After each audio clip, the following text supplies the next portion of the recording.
Yes, folks, it's Tales from the Jails with John G. Sutton.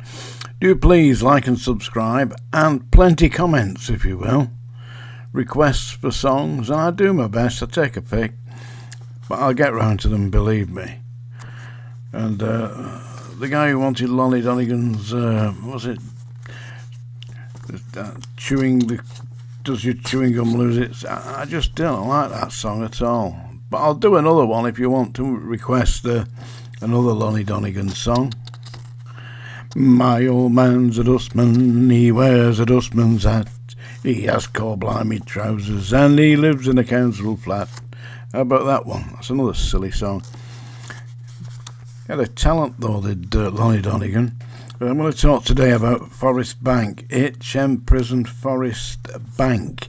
There has been a disturbance. It's not a very serious disturbance though.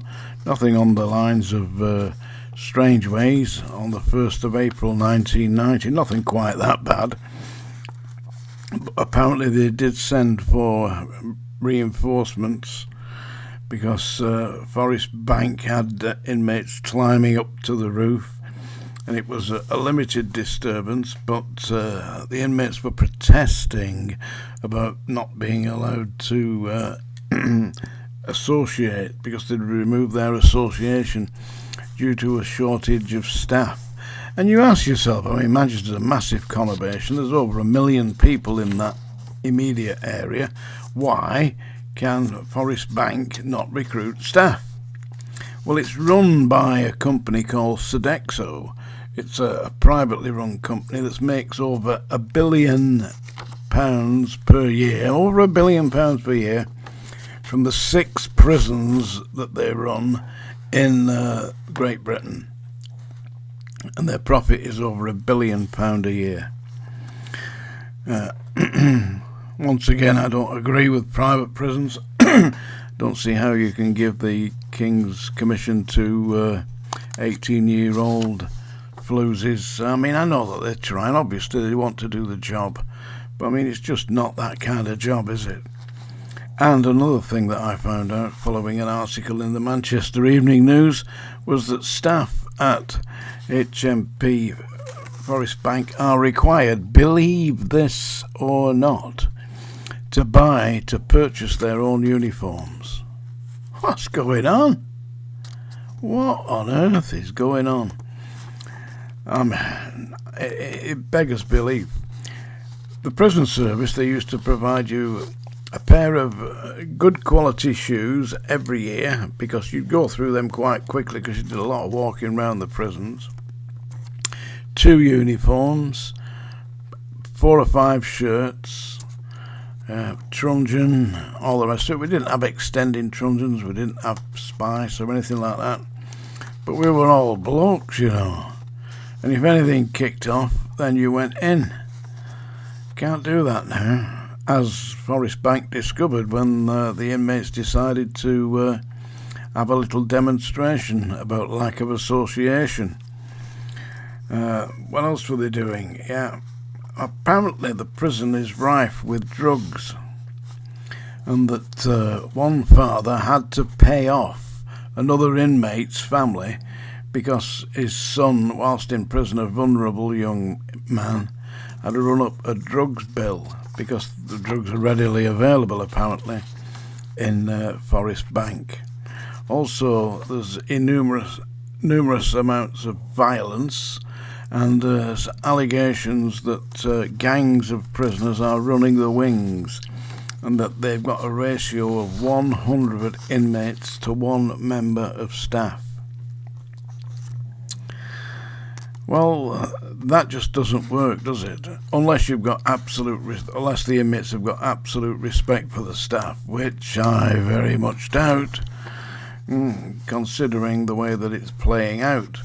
Anyway, the Ministry of Justice, run by Shamira Mahmood at the moment, the Ministry of Justice Minister, are advising Sodexo that they have lost their contract to run Forest Bank, and it's going to be handed to another company or perhaps taken over by the prison service. We await to see that because Sodexo are appealing the decision by the Ministry of Justice. So once again we have the delay before decisions are made, and the local MP for the area stated that Forest Bank had a culture of lawlessness. Really? A culture of lawlessness in a prison, and guess what's in the prison? Criminals. What do they bloody expect? There's only reason that they've got a culture of lawlessness is because they haven't got any boys there, any big lads to deal with it.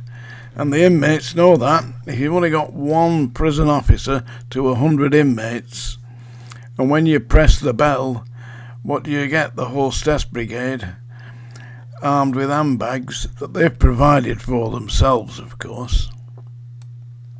Anyway, that's the little rant for today. I sincerely hope you're enjoying these little tidbits that I'm dropping in here. It's the song dinger, by the way, folks. Yes, hit the road. I'm going to sing now. You've asked for it, really. And if you're hanging around, well, you damn well deserve what you're going to get. And all those of you who really enjoy it, Monday morning, 9 a.m, we'll sort you out. This is a request, by the way, and I do answer the requests, and please do leave the comments. Yeah. And Larry, you're looking well, mate. Larry lives up near Rotherham. He's got a goat, you know. He's been getting my goat for quite a while, taking the piss out of my singing. Anyway, this is a request, and it's for a song that was originally recorded by Dean Martin. It's one of his most famous songs, I think, Little Old Wine Drinker Me. I do drink wine, actually. I quite like 19 Crimes Red. Specifically the one titled Uprising. I like that one a lot. And do you know why they call the wine 19 Crimes? Because back in the day, back in the 1700s, there were 19 crimes that could see you exported or transported to Australia. And it's an Australian wine, so they call it 19 Crimes. I'd highly recommend it. You can get the bottles vary in price from about £8 to about £12. The Uprising is about £12, and I like that. So I'm a little old wine drinker too. That's immediately before I reach for the Big Jack. I'll give you one more warning just in case you missed it. Song dinger, you've asked for it.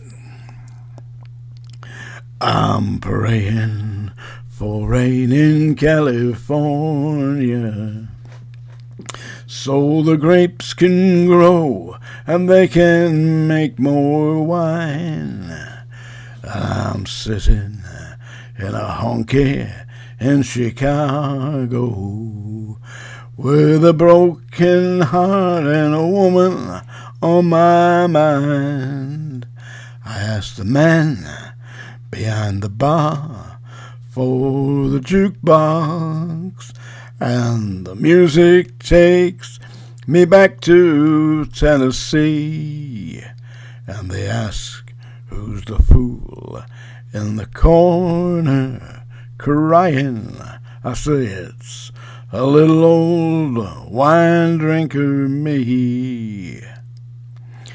I came here last week from down in Nashville, 'cause my baby left me for Florida on a train. I thought I'd get a job and just forget her, but in Chicago, well, a broken heart's the same. I asked the man behind the bar for the jukebox, and the music takes me back to Tennessee. When they ask me who's the fool in the corner crying, I'll say, little old wine drinker me. There you go. I think that's enough of that, don't you? And I'm quite convinced that Dean Martin did a better job of it than me. But those of you who think it was me that did it, 9 a.m. Monday morning, A1 landing. We've got the answer. Larry knows what the answer is. I don't know if you had a shot of Largactyl up your jacks here, Larry, but you could probably do with it. Tales from the jails.